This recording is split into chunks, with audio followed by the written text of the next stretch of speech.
Bismillahirrahmanirrahim. Assalamualaikum warahmatullahi wabarakatuh. Alhamdulillahirabbil alamin wassalatu wassalamu ala asyrofil anbiya'i wal mursalin sayyidina wa maulana Muhammadin wa ala alihi washabbihi ajmain amma ba'd.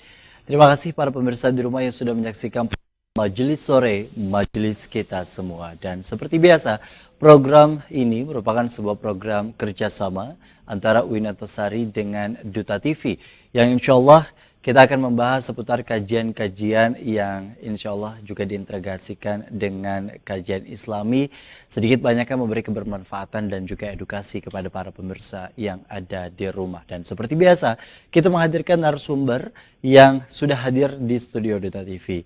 Beliau juga merupakan akademisi dari UIN Antasari Banjarmasin, khususnya kali ini dari Fakultas Ekonomi Bisnis Islam di UIN Antasari Banjarmasin. Saya ingin menyapa terlebih dahulu. Assalamualaikum Pak Sukarni. Waalaikumsalam warahmatullahi wabarakatuh. Selalu menarik ketika bertemu dan kemudian juga menjadi bahasan. Hari ini kembali kita melanjutkan begitu Pak ya. Betul, ya. Kalau istilahnya dengan Pak Sukarni ini sendiri ada episode-episode yang kemudian juga perlu dilanjutkan. Betul, untuk karena temanya sangat besar ya. Sangat besar, namun seringkali dianggap sebuah tema yang istilahnya tidak terlalu menarik untuk dibahas. Betul, begitu ya. Pak. Padahal penting. Padahal penting. Nah, itu yang kemudian juga menjadi bahasan kita pada hari ini. Ekonomi hijau. Mungkin bagi para pemirsa di rumah terkadang juga bingung begitu ya. Apakah ekonomi hijau ini ada kaitannya dengan orang-orang yang kemudian juga jualan tanaman? Karena ini juga tanaman mungkin bisa dikategorikan sebagai sesuatu hal yang hijau, atau seperti apa sebenarnya bicara Seperti mengenai lingkupnya? Pernah kita bahas juga di sini kan. Betul. Tentang sedekah pohon. Sedekah pohon. Pernah juga kita bahas. Betul, dan bahkan bicara mengenai pahala dan dosa, rasa-rasanya juga pernah kita bahas berkaitan dengan itu Pak ya. Pahala ekologis. Pahala ekologis dan dosa, Dan dosa ekologis. ekologis. Itu yang kemudian juga menjadi bahasan lanjutan istilahnya di episode kali ini pemirsa.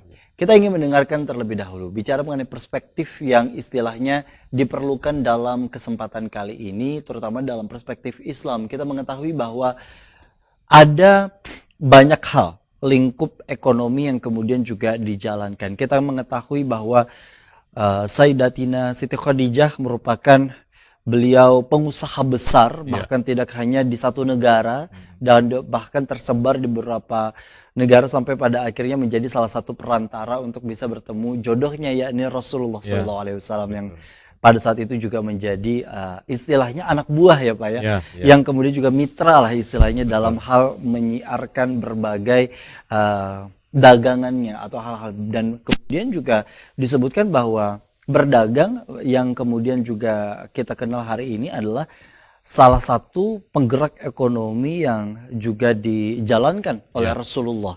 Nah, melihat dan menilik dari satu sampel itu sendiri Pak, ini kan berkaitan dengan geraknya roda ekonomi. Bukan hanya istilahnya berfokus pada ibadah mahdhah dan ghairu mahdhah, tapi ada kehidupan-kehidupan yang memang harus dijalankan dalam bentuk ikhtiarnya istilahnya, sunnatullah. Nah, dengan kondisi seperti itu, penggerak ekonomi, khususnya ekonomi hijau, apa yang kemudian juga menjadi fokus perhatian bagi kita Pak sebagai umat muslim, bahwa ekonomi hijau ternyata memberikan dampak yang luar biasa cakupannya, dan bahkan itu tadi bisa mendatangkan pahala ekologis dan juga dosa ekologis terhadap diri kita. Ya, begini, yang pertama dulu yang harus kita pahami bahwa ajaran Islam ini adalah ajaran yang melingkupi segala sesuatu yang terkait dengan dinamika semua kehidupan manusia. Ya. Itulah yang dikatakan orang sebagai Islam kafah. Jadi Islam itu memberikan ajaran ya, terutama pada bidang etiknya ya. Jadi bidang etiknya, bidang akhlaknya, Rasulullah SAW dikatakan sebagai innama bu'istu liutammima makarimal akhlak. Saya itu diutus kata Rasul adalah untuk menyempurnakan akhlak. Jadi Islam kafah itu lebih kepada esensi akhlaknya ya, bukan pada teknisnya. Jadi karena kalau soal teknis itu ya tergantung kepada kita terkait dengan situasi, kondisi, masa, waktu, tempat, ya itu hal-hal teknis sekali. Tapi Islam mengajarkan hal-hal yang sifatnya esensial, yang substansial. yang lebih universal. Nah, termasuk yang akan kita bicarakan pada kesempatan hari ini terkait dengan green economic ya, atau Ya. ekonomi hijau ya. Mhm. Nah, sebenarnya konsep ekonomi hijau ini meskipun secara formal dibicarakan di tingkat Perserikatan Bangsa-Bangsa, kita kenal dalam sejarah misalnya United Nations Development Program tahun 2012 itu sudah membuat satu definisi tentang ekonomi hijau. Mhm. Jadi ekonomi hijau itu adalah hubungan ya antara manusia, ekonomi, dan lingkungan. Oke. Jadi manusia, ekonomi, dan lingkungan. Jadi bukan hanya manusia itu sebagai makhluk ekonomi titik, enggak. Tapi manusia sebagai makhluk ekonomi, tapi juga dia berhubungan erat dengan lingkungan. Mhm. Dan lingkungan itu nanti yang akan menjadi objek terminologi hijau di sini. Ya, jadi contohnya begini yang sangat sederhana, misalnya kita masih memahami ada sekolah agama, ada sekolah umum misalnya. Iya. Nah, ini sebenarnya katakanlah ini sejarah, memang sejarah negara kita ya, yang kebetulan ada misalnya pendidikan agama, ada pendidikan umum, kemudian ada ilmu agama, ada ilmu umum. Padahal sebenarnya ini kan merupakan pecahan-pecahan dari satu ilmu, satu pohon ilmu yang besar, yaitu ilmu. Ya, ilmu itu ilmu saja gitu kan. Ya. Nah, tapi dari sini kemudian muncullah ilmu ini terkait dengan bagaimana hubungannya dengan Tuhan, Mhm. muncullah ilmu ibadah kan. Bagaimana hubungan manusia dengan sesama manusia, muncullah muamalah atau ekonomi, perdata dan sebagainya. Mhm. Kemudian muncullah bagaimana hubungan manusia dengan alam. Nah, disitulah muncul konsep-konsep tentang lingkungan. Hmm. Nah, selama ini memang kadang-kadang kita pahami dan kita aplikasikan di dalam kebijakan yang terpisah. Mhm.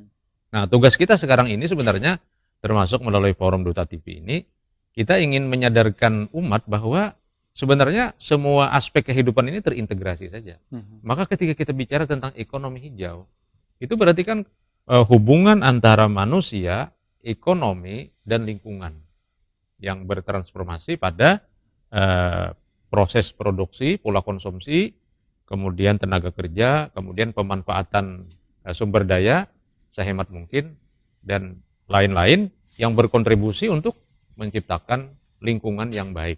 Baik. Nah, itu Artinya dengan kondisi di mana manusia, kemudian juga tadi lingkungan lingkungan, dan juga ekonomi, ekonomi menjadi sebuah satu kesatuan. satu kesatuan. Artinya dengan kondisi seperti itu, agama pun juga hari ini sudah memfasilitasi istilahnya dan Betul. memberikan dasar-dasar seperti itu. Tapi faktanya di lapangan masih banyak memahami sebuah ilmu, katakanlah ilmu ini dijadikan sebuah pembeda. Bahkan istilah yang hari ini mengemuka di masyarakat adalah ilmu umum gitu, Ilmu Pak. umum, ya. Ya kan Pak ya? Ilmu Ilmu umum Iya. dan ilmu agama. Ilmu Rasa-rasanya tidak ada integrasi bagi ilmu umum. Iya. Makanya banyak semacam ucapan-ucapan yang kemudian juga atau pernyataan-pernyataannya dan dalam bentuk ungkapan bahwa ketika orang tua mendidik anaknya yang kemungkinan merasa kesulitan belajar matematika dan lain sebagainya, biasanya malah justru dipatahkan gitu Pak ya, Oh, dengan misalnya nggak kepake juga nanti di akhirat gitu kan. Hal-hal seperti itu seringkali menjadi bagian yang kemungkinan Betul. masih saja sering terjadi di tengah-tengah masyarakat kita. Lalu seperti apa sebenarnya pemahaman kita di teknologi di era hari ini yang memahami sebuah ilmu agama atau ilmu itu tadi bukan hanya dibatasi pada ilmu agama dan juga ilmu umum, namun memang benar-benar berdasarkan dari ilmu dan yang punya maha ilmu itu tadi Pak ya. Iya. Yang nanti kita akan bahas di segmen berikutnya. Tetaplah bersama kami dalam program Majelis Sore, Majelis Kita Semua.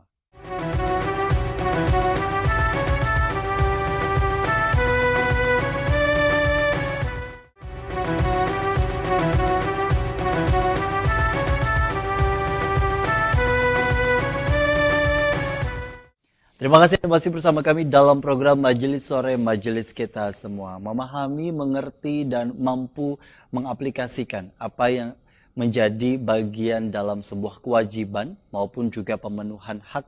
Ini dirasa yang seringkali orang fokuskan untuk bisa berlomba-lomba lakukan begitu Pak ya.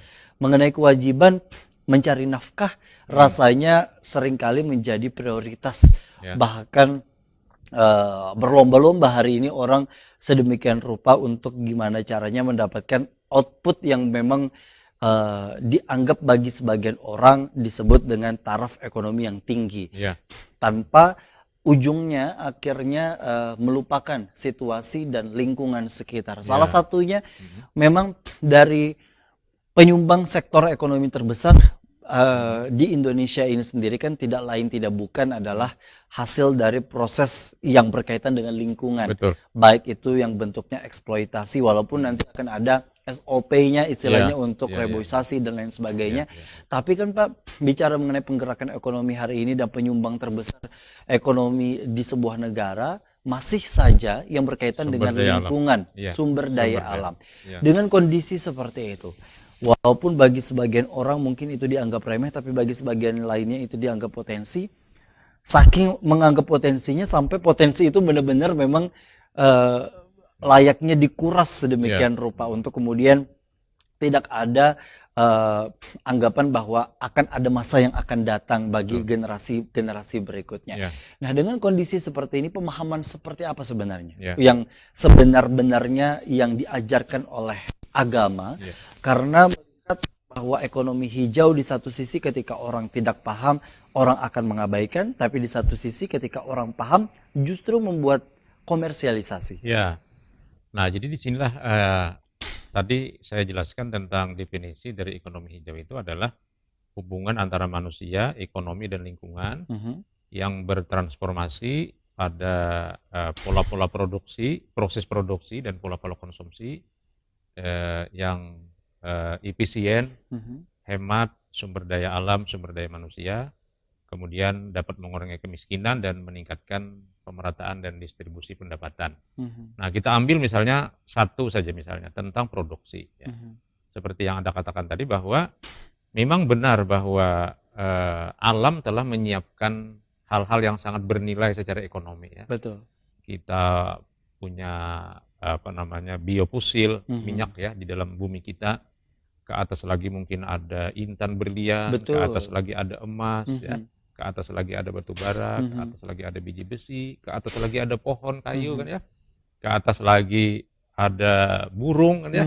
Semuanya ini disediakan oleh Tuhan untuk kita manfaatkan sebesar-besarnya bagi kehidupan kita. Nah, tapi dalam konsep ekonomi hijau, semua itu memang tidak terlarang untuk dieksploitasi. Ya. Tetapi harus tetap mempertimbangkan keutuhan lingkungan. Okay. Nah, oleh karena itu saya kira secara regulatif itu memang sudah sangat benar ya. Misalnya kalau ada eksploitasi lahan, itu ada kewajiban reboisasi kan? Nah, ada kewajiban menanam. Kalau kita mengeruk, ada kewajiban kita kemudian menyempurnakan dan menutup lagi ya.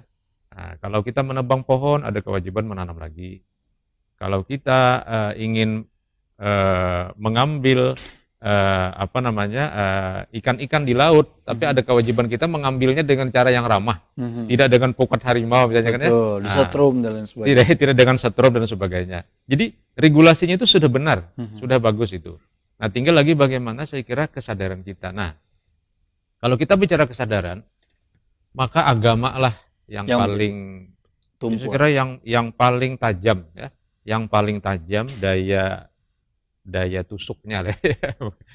yang paling tajam saya kira daya goresnya untuk mempengaruhi kita bahwa sebenarnya ekonomi hijau ini adalah pesan dari agama kita. Nah, misalnya Al-Quran menjelaskan misalnya Zahar al-fasadu fil barri wal bahri bima kasabat aydin nas dalam surah 30 ya. Telah nampak kerusakan baik di darat maupun di laut itu akibat manusia. Di sini dijelaskan oleh agama bahwa sebenarnya relasi antara manusia, ekonomi, dan alam dan lingkungan, siapa sebenarnya yang menjadi dalangnya? Adalah manusia. Jadi ketika manusia ini melakukan tindakan yang ceroboh dalam produksi, maka alam akan rusak. Nah, ketika alam rusak, siapa yang paling menderita untuk mendapatkan kerusakan atau dampaknya ini? Ya manusia juga. Betul. Kalau burung mungkin bisa cepat terbang ke sana kemari kan? Kalau terjadi kebakaran, terjadi asap dan sebagainya, Ya, betul. burung-burung bisa terbang kemana? Manusia nggak bisa lari kan? Dia harus menderita untuk menikmati dalam tanda petik akibat dari perbuatannya. Ulah manusia yang lain. Ulah manusia yang lain. Nah, Baik. itulah tadi yang Anda katakan bahwa dalam Islam itu juga sebenarnya pembangunan berkelanjutan dalam pengertian kita melakukan produksi untuk dengan mempertimbangkan nasib generasi yang akan datang. Itu Al-Quran sudah bicara. Jadi pertimbangan dan mungkin kalau boleh ditambahkan pertanggungjawaban Pertanggungjawaban. dari Ya. pertimbangan yang sudah kemudian juga dipikirkan dengan Iya. matang dari analisa Iya. yang kemudian sudah dipikirkan itu tadi Pak ya. Betul. Bahwa kita tidak hanya kita yang mendiami dunia ini, mendiami kulit bumi ini kan bukan hanya kita, Betul. tapi masih banyak generasi-generasi kita, dan mereka akan mendapatkan sesuatu yang baik atau tidak baik itu adalah merupakan warisan dari kita. Kalau kita bicara mengenai istilah dari pertimbangan dan pertanggungjawaban, memang kan ini erat kaitannya dengan pertanggungjawaban baik yang mungkin secara norma hukum di negara kita Ya. ataupun juga bagian dari catatan amal Ya. yang kemudian juga bisa menjadi tumpuan di dalam diri kita ataupun secara menyeluruh korporasi yang kemudian dimiliki oleh seseorang. Ada riwayat nggak sih Pak yang Oke. mungkin secara singkat membahas dan mengulas seputar peranan manusia, ekonomi dan juga lingkungan itu tadi yang mungkin di zaman Rasulullah atau di zaman sahabat yang istilahnya sedikit banyaknya memberi refleksi buat kita yang hari ini mendengar. Ya, sangat banyak, Pak. Jadi sangat banyak riwayat yang terkait dengan afirmasi Islam atau pembelaan Islam terhadap soal lingkungan ini. Misalnya kalau pada zaman Nabi itu ada konsep misalnya Ihya'ul Mawad.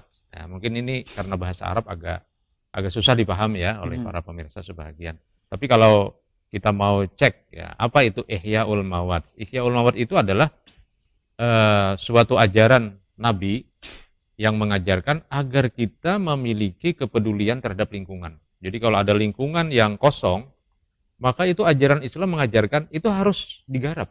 Nah, Jangan dibiarkan jangan lahan dibiarkan. tidur Lahan istilahnya. tidur. Pembiaran terhadap lahan tidur itu suatu kesalahan dalam Islam. Dan sebaliknya, orang yang berupaya untuk menghijaukan lahan tidur itu orang yang mulia dalam Islam. Masya Allah. Nah, misalnya hadis Rasul, man ahyal arda falahu. Siapa yang menghidupkan bumi yang apa tadi istilah lahan tidur, menghidupkan yang tidur, membangunkan yang tidur, dialah pemiliknya. Masya Allah. Nah, dan seingat saya dalam hukum agraria juga ada. Kalau suatu lahan itu terlantarkan sekian lama, itu kan menjadi milik pemerintah. Nah, tapi saya tidak begitu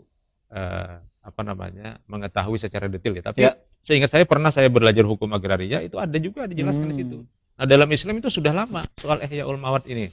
Bahkan Nabi kemudian memuji kepada orang yang menanam. Kata Nabi, siapa yang menanam tanaman kemudian dimakan oleh binatang atau oleh burung, maka itu adalah sedekah baginya. Masya Nah, Allah. ini yang dulu kita bahas tentang sedekah pohon. Sedekah. Bahwa kita menanam satu pohon, itu dia hidup lama kan, nah itu pahalanya mengalir. Di satu sisi mungkin kalau dari cerita yang tadi banyak orang yang kesal gitu Pak ya, karena musang tiba-tiba makanin semua rambutannya.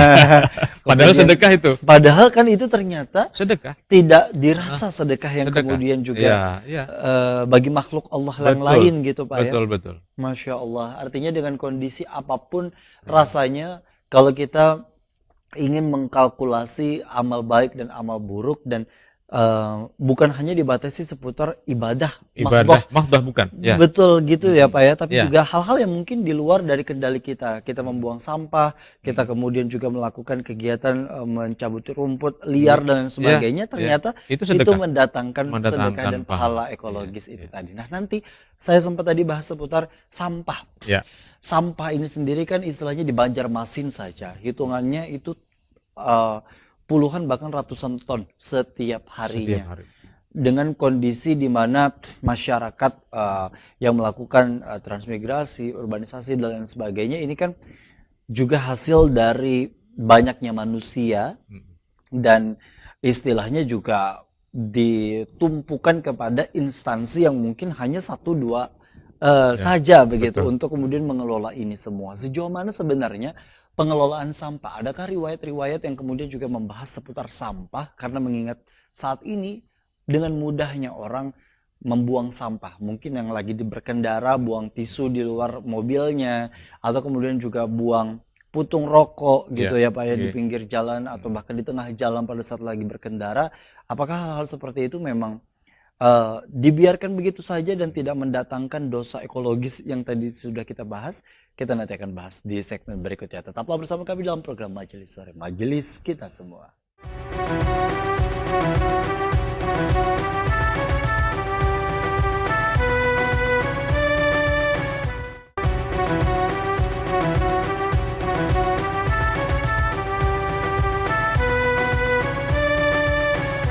Terima kasih Anda masih bersama kami dalam program Majelis Sore, Majelis Kita Semua. Ada satu hal yang kemudian juga menjadi pembahasan. Ada yang bilang bahwa sebuah ungkapan an-nazafatu minal iman ini seringkali diungkap Pak pada saat mungkin sekolah. Kebersihan adalah sebagian dari iman. Kalau kita melihat dari proporsi katanya, sebagian, rasa-rasanya begitu besar begitu.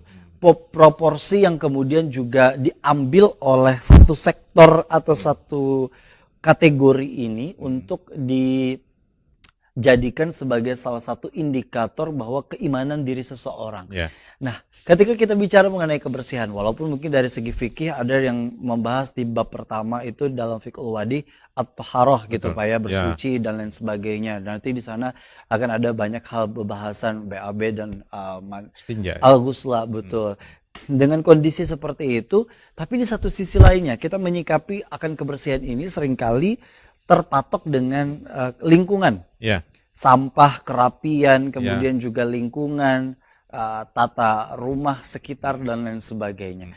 Kalau kita menyoroti Pak dari perspektif orang yang dominan ini sendiri yang membatasi bahwa kebersihan itu adalah yang kaitannya dengan 4 hal yang tadi saya sebutkan.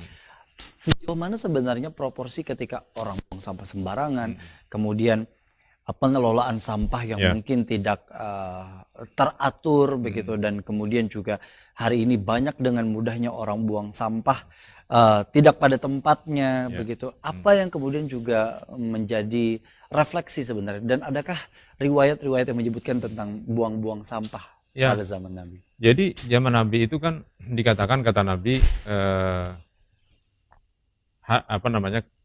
iman itu ada yang paling tinggi kan, mengucapkan dan mempraktekkan la ilaha illallah ya. Tapi kata Rasulullah juga wa adanaha, ada juga yang agak rendah tapi penting, yaitu imatatul adza anitarik, membuang kotoran, membuang sesuatu yang ada di perjalanan.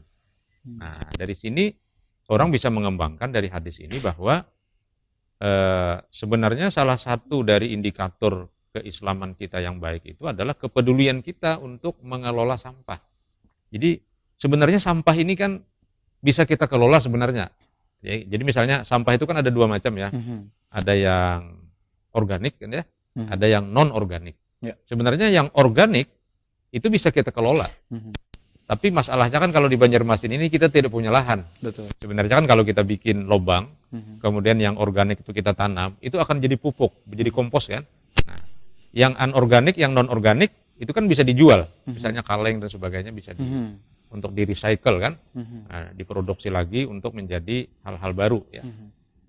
Nah, problemnya itu adalah sebenarnya kita tidak punya lahan masing-masing orang itu untuk melakukan recycle atau daur ulang terhadap sampah itu masalahnya.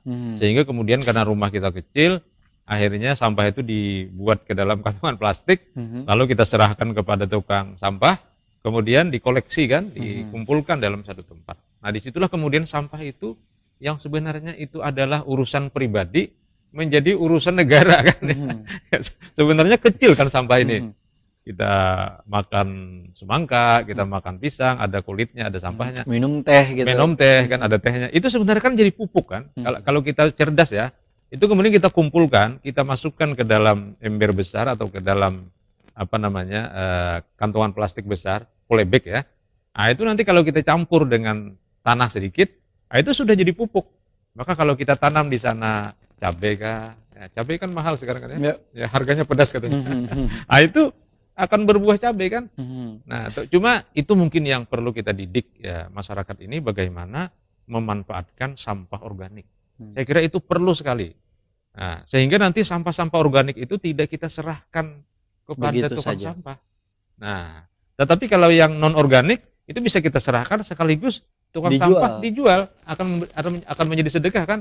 Daya Jadi nilai ekonomi ada gitu. nilai ekonomi. Nah, jadi sebenarnya ada juga yang paradok di tempat kita ini, misalnya orang tinggal di pinggir sungai. Mhm. Sebenarnya sungai itu kan merupakan tempat mengalirnya air kan, Mhm. dan mengalirnya air jernih bersih itu merupakan ilustrasi dari surga. Surga itu selalu dikatakan sebagai taman hijau yang mengalir sungai-sungai. Mhm. Nah, tapi apa yang terjadi? Yang terjadi adalah sungai ini tidak lagi bersih. Kenapa?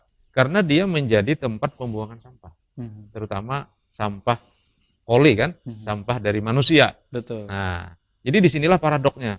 Satu sisi kita ini adalah orang Islam yang taharah, tadi kan dikatakan dalam bab-bab fikih itu selalu ada taharah. Mhm. Tapi pada sisi lain praktik kita, perilaku kita itu tidak menunjukkan adanya taharah. Jadi disinilah saya kira juga setiap kita umat Islam itu harus memahami betul bahwa taharah yang diajarkan dalam fikih sebagai ajaran kebersihan itu harus menjelma berwujud dalam kebersihan hidup sehari-hari, baik Bukan lingkungan hanya kita kepada kebersihan diri diri sendiri gitu. untuk melaksanakan sholat, bukan, tapi bagaimana kita menjadi pelopor kebersihan untuk lingkungan kita dalam bentuk tadi mengelola sampah, sampah organik kita jadikan pupuk, yang non organik kita sedekahkan dengan dengan pembawa sampah yang nanti akan dia jual. Dan sekecil-kecilnya langkah yang kemudian bisa dilakukan, misalnya dianggap ribet Ya. untuk memilah-milah itu tadi, paling tidak mungkin bisa membuang sampah pada tempatnya itu tadi, Ya, Pak ya. yang ada tempat Yang beda-beda memang warna. yang sudah hari ini begitu banyak difasilitasi oleh pemerintah atau Ya. istilahnya dibantu oleh dinas terkait untuk Betul. kemudian juga mengumpulkan itu tadi, Pak ya. Iya. Karena tentu bicara mengenai fakta fenomena hari ini, begitu banyak orang membuang sampah. Bahkan bukan hanya sampah, bayi pun hari ini dengan mudahnya banyak itu. dibuang Nauzubillahi istilahnya. min dzalik ya. Nauzubillahi min dzalik. Itu. Artinya dengan fenomena hari ini kan Pak, begitu banyak tanda-tanda yang Oke. sudah disebutkan oleh Nabi 1400 tahun yang Lalu silam, dan bahkan sudah banyak sekali ciri-ciri itu kemudian juga kita alami hari ini. Salah satunya yang disebutkan tadi hadisnya adalah kerusakan lingkungan yang kemudian hari ini kita dapatkan adalah tidak lain tidak bukan hasil dari ulah manusianya itu sendiri. Ya. Melihat dari itu semua, Pak, manusia ada kondisinya 8 miliar di dunia ini, istilahnya dari data yang terakhir kita dapat. Dari 8 miliar manusia, dan ini selalu tumbuh, mungkin ada yang meninggal, tumbuh lagi, meninggal, tumbuh lagi, meninggal. Dengan kondisi seperti ini, artinya kan tempatnya masih sama. Ya. Dunia, Bumi, kita masih bumi, masih belum walaupun sudah berapa lama teorinya untuk mempersiapkan tinggal di Mars gitu ya, tinggal di bulan, pencarian bumi baru, ya. Tapi pada faktanya belum ditemukan, belum bisa untuk selayak bumi istilahnya. Betul. Dengan kehadiran oksigen, air, tanah dan lain sebagainya. Dan dengan kondisi seperti itu, dan kemudian dari yang disebutkan ulah manusia. Manusia ini kan memang tercipta dengan beragam karakter, beragam agama, dan tidak semua manusia pun di belahan dunia ya beragama istilahnya. Kita sangat bersyukur di Indonesia istilahnya diakui ada kurang lebih 6 agama, dan bersyukur lebih tinggi lagi ketika kita dilahirkan dan dibesarkan dan insya Allah meninggal dalam keadaan iman dan Islam. Nah, dengan kondisi seperti itu, Pak, sejauh mana sebenarnya kita mampu berdampingan dengan hidup bersama manusia, dengan mereka yang istilahnya juga melakukan tindakan-tindakan yang tadi disebutkan, hasil dari ulah manusia. Padahal di satu sisi kita sudah sebenarnya melakukan situasi yang seharusnya, tapi di satu sisi lain banyak lagi manusia di luar dari kontrolnya. Seperti apa sebenarnya? Kalau dalam formula atau rumus Al-Quran kan dikatakan innal hasanati yuzhibnas sayyiat. Sesungguhnya kata Allah, kebaikan itu akan menggeser keburukan. Kebaikan akan menggeser keburukan. Innal hasanati yuzhibnas sayyiat. Nah, kalau kita gunakan rumus ini, sebenarnya yang penting kita lakukan itu adalah bagaimana mendorong umat Islam yang kebetulan kan terbesar di Nusantara ini Betul. ya, untuk mempraktekkan ajaran Islam terkait dengan lingkungan. Kalau orang Islam yang jumlahnya lebih dari 80% ini misalnya kan ya, menjadi pelopor, katakanlah tadi kita menyuguhkan soal ekonomi hijau itu adalah soal sampah kan, nanti kan ekonomi hijau juga itu sebenarnya. Betul. Karena bagaimana produksi, konsumsi, efisien, kemudian berdampak pada kebaikan lingkungan, seperti yang kita katakan, kalau sampahnya itu sampah organik kita jadikan pupuk, kalau yang non organik nanti kita bisa sedekahkan dengan tukang sampah, ini kan ekonomi hijau nih. Nah, itu bisa kita lakukan oleh 80% penduduk Nusantara ini yang beragama Islam. Wah, itu sudah innal hasanat yuzhibun sayyi'at. Kebaikan-kebaikan itu pasti akan menggeser yang tidak baik. Artinya yang tidak baik itu karena dia memang tidak baik, itu pasti akan dengan sendirinya kan tersingkir. Ya, akan mengapa misalnya di masjid itu jarang terjadi pencurian ya, walaupun ada juga sandal yang hilang kan ya di masjid Betul. ya. Tapi kenapa kok? Ya karena memang di situ orang baik, orang-orang baik. Kalaupun ada yang tidak baik, mungkin yang tidak baik ini ya Dihitung dengan jari sendirinya dari berapa lama berdirinya masjid, paling Iya. 1-2 gitu ya Pak ya. dua kendaraan yang hilang kan ya. Mhm. Nah, itu menunjukkan bahwa innal hasanat yuzhibun sayyi'at. Jadi kalau saya mengatakan bahwa yang penting kita terus-menerus mengkampanyekan soal lingkungan hidup ini bagi kaum muslimin, bahwa menjaga lingkungan itu merupakan bagian dari beragama, dan kesempurnaan agama seseorang terkait dengan sejauh mana sikapnya, keterlibatannya, kepeloporannya dalam soal kebersihan. Masya Allah. Artinya dengan kondisi seperti itu kita memaknai lingkungan adalah sejauh mana kita mampu memahami bahwa kita sebagai makhluk ternyata bukan hanya diri kita yang ada di lingkungan bumi ini, begitu Pak ya. Makhluk lainnya seperti tanaman dan juga hewan merupakan bagian yang tidak bisa kita tolak keberadaannya. Bahkan ketika kita mampu memanfaatkannya, ini bisa menjadi anugerah dan keberkahan buat kita semua. Betul. Bicara mengenai lingkungan, seringkali juga dianggap bahwa dimaknai begitu Pak, bukan terhadap perspektifnya alam, kemudian juga hal-hal yang lainnya. Saya ingin sedikit mungkin membahas seputar lingkungan, tapi berkaitan dengan yang tadi dibahas adalah kebaikan ini akan menggeser keburukan. Bicara mengenai kebaikan dan keburukan dan juga lingkungan, seringkali kebaikan dan keburukan ini sendiri kan ada di tengah-tengah kita. Ini bukan mungkin bicaranya dalam perspektif secara luas lingkungannya gitu Pak ya. Nanti kita akan bahas sejauh mana sebenarnya peran lingkungan memberi dampak terhadap kebaikan dan keburukan terhadap diri kita. Melihat dengan begitu banyaknya kenakalan yang kita lihat hari ini, begitu banyaknya fenomena-fenomena yang tadi bahkan sudah mulai terjadi, bahkan di benua kita tercinta yang tadi buang bayi, kemudian juga hal-hal yang istilahnya sudah mulai marak terjadi di akhir-akhir yang hari ini rasanya sudah menjadi sebuah hal yang dianggap lumrah bagi sebagian orang yang kemudian juga melakukannya begitu ya. Kita nanti akan kembali membahas itu semua. Tetaplah bersama kami dalam program Majelis Sore, Majelis Kita Semua.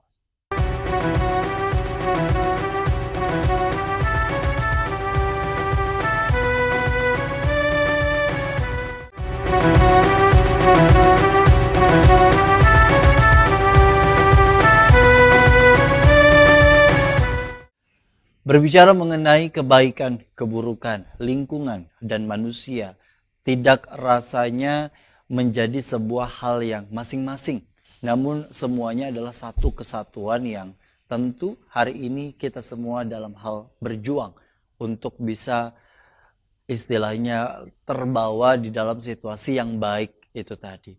Namun tidak bisa juga kita menutup mata bahwa lingkungan yang hari ini kita tinggali bukan hanya seputar tentang hijaunya sebuah alam atau kemudian juga indahnya tata letak taman atau perumahan dan hal-hal lainnya, tapi juga bicara mengenai moralitas. Moralitas ini sendiri kan Pak dilihat dari sebuah negara menjadi sebagai salah satu faktor juga pendorong ekonomi itu bisa berlangsung secara terus-menerus. Investor rasa-rasanya mengurungkan diri secara terus-menerus ketika mayoritas dari masyarakatnya atau manusianya itu tidak representatif untuk kemudian bisa dilakukan investasi atau kemudian juga permodalan dalam skala yang besar.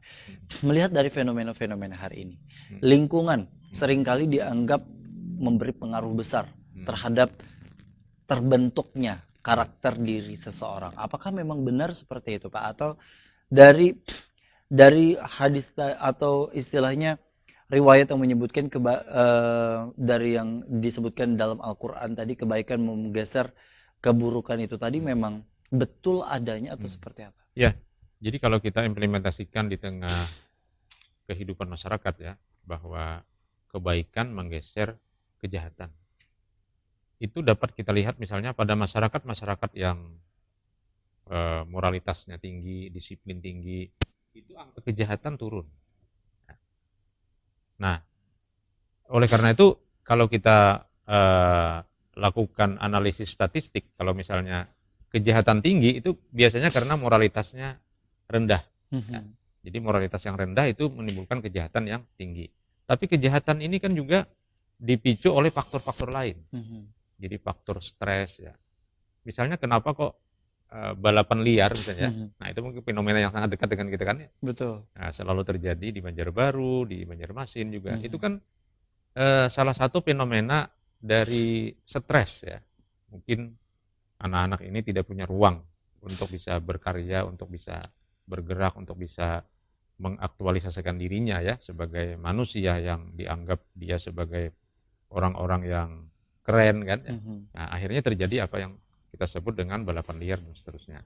Sama juga tingkat pencurian ya, tingkat kejahatan itu kadang-kadang muncul bukan hanya persoalan ekonomi ya, tapi persoalan stres. Nah, oleh karena itu di sini yang paling penting berperan untuk menciptakan suasana damai itu di samping pendidikan ya, lingkungan pendidikan ini mungkin yang Anda maksud ini lingkungan dalam arti lingkungan sosial kan ya. Nah, pendidikan juga jangan lupa adalah tempat-tempat ibadah agama. Nah, jadi kalau muslim itu masjid, kalau yang non muslim mungkin ada gerejanya, ada puranya. Ini berperan sangat besar untuk menjadikan manusia itu berhati yang bening. Memanusiakan manusia. Memanusiakan manusia. Tapi kalau dua ini tidak kita kelola dengan baik, ya kita tidak bisa mengatakan bahwa moralitas masyarakat itu akan semakin baik. Jadi yang pertama adalah pendidikan, yang kedua adalah tempat-tempat ibadah. Nah, kita syukurlah kalau di Kalimantan Selatan ini yang namanya masjid, yang namanya mushola, dan juga tempat-tempat ibadah agama lain itu tersedia sangat luar biasa.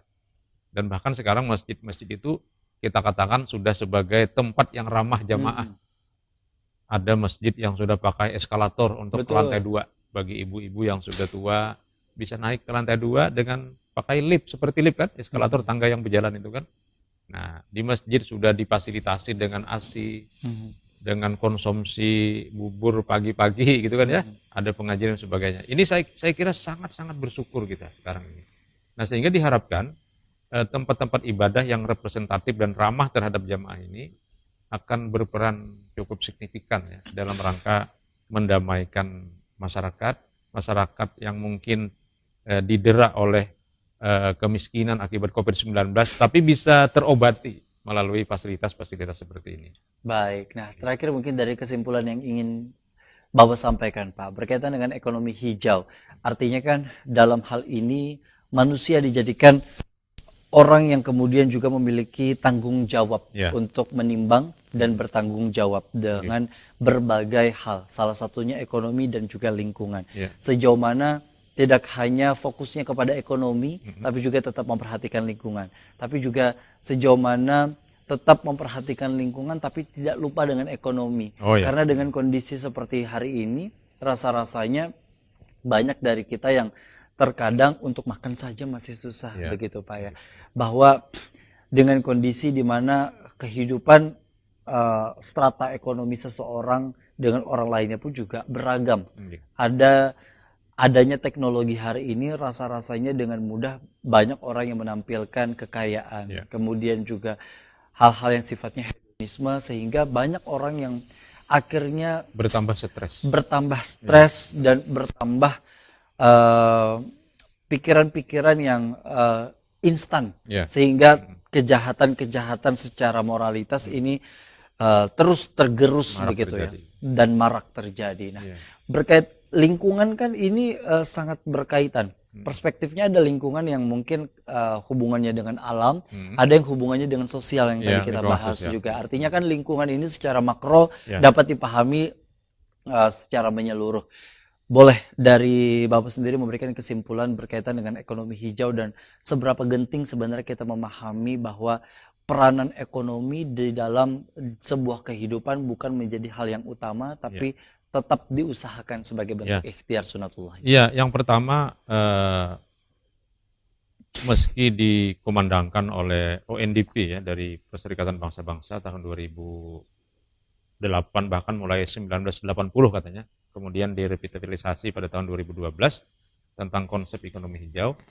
Sebenarnya dalam Islam itu sudah ada konsepnya dan tujuannya sangat jelas, baik dari Islam atau dari Perserikatan Bangsa-Bangsa, bahwa ekonomi hijau ini adalah sebuah gerakan ekonomi atau sebuah hubungan ya antara manusia, ekonomi, dan lingkungan yang bertransformasi pada proses produksi, pola konsumsi untuk kelestarian alam. Jelas itu yang akan mendapatkan dampaknya adalah manusia, karena manusia tinggal di suatu lingkungan yang sama, yaitu bumi. Ketika buminya baik, tidak rusak akibat produksi, maka yang menikmati kebaikan itu adalah manusia. Nah, kalau manusia mendapatkan kebaikan dari keuntungan ekonomi hijau itu, maka manusia juga akan semakin sehat, akan semakin damai. Dan ini saya kira akan menjadi penopang penting untuk mengurangi tingkat stres masyarakat. Ya. Untuk mengurangi tingkat stres masyarakat. Dan ini insya Allah juga akan mengurangi dampak-dampak ekologis yang muncul dalam bentuk bencana alam. Sekarang misalnya, sangat nyata perubahan iklim itu kita rasakan dalam bentuk banjir rob. Betul. Nah, kenapa kok misalnya 10-20 tahun yang lalu jarang ada banjir rob itu kan ya. Nah, itu kan jelas itu akibat semakin tingginya suhu bumi yang menyebabkan batuan-batuan es di kutub utara itu mencair. Sehingga air yang berada di tengah lautan itu semakin banyak. Kemudian ketika gravitasi bulan, maka dia akan naik di suatu kawasan. Itulah yang terjadi dengan rob. Nah, kemudian juga terjadi perubahan iklim. Ya. Perubahan iklim menyebabkan terjadinya perubahan cuaca. Yang dulu misalnya kalau saya ingat waktu sekolah itu dikatakan kalau akhir bulan itu ada huruf R-nya, jadi misalnya September, Oktober, November, Desember itu adalah masa-masa hujan. Sekarang kan tidak lagi. Nah, ini suatu fakta bahwa perubahan iklim akan menyumbang perubahan cuaca yang itu juga sebagian menjadi bencana. Baik. Jadi jelas ada kaitannya konsep ekonomi hijau dengan kesejahteraan, kesejahteraan kaitannya dengan kebaikan manusia yang tingkat stresnya insya Allah akan berkurang, ditambah lagi tadi dengan kepedulian tempat-tempat ibadah agama untuk memberikan kebeningan hati bagi jamaahnya. Insya Allah itu yang menjadi harapan bagi kita semua. Semoga dari apa yang menjadi bahasan kita pada hari ini, para orang tua yang mungkin masih memiliki anak remaja gitu Pak ya, atau kemudian juga kita semualah istilahnya, tentu menjadi PR bagi kita kalau yang mungkin hal-hal kecil, langkah-langkah kecil untuk kita bisa menghindari dari dosa-dosa yang mungkin dianggap remeh, yakni membuang sampah sembarangan dan lain sebagainya, sudah mulai memperhatikan untuk itu semua. Kemudian juga dengan hal-hal yang kemudian bisa melakukan pemilihan sampah, bahkan kepada secara besar lagi skalanya korporasi yang mungkin hari ini melupakan akan kewajibannya untuk reboisasi, reklamasi dan hal-hal lainnya, mungkin tentu juga menjadi PR dalam hal ini pemerintah untuk aktif dalam hal monitoring dan mengawasi agar regulasinya kemudian juga jelas, implementasinya juga dapat berjalan dengan maksimal, dan kesejahteraan masyarakatnya kita semua dapat terjaga dengan baik dengan mengamalkan apa yang memang seharusnya dilakukan, khususnya di dalam menjalankan dan menggerakkan ekonomi hijau dan memaknai lingkungan bahwa menjadi sebuah kebutuhan, bukan menjadi sebuah hal yang sifatnya sementara. Akhirnya saya Gusti Muhammad Hermawan Pak Soekarni mengucapkan terima kasih atas perhatian dan kebersamaan Anda. Wassalamualaikum warahmatullahi wabarakatuh. Waalaikumsalam warahmatullahi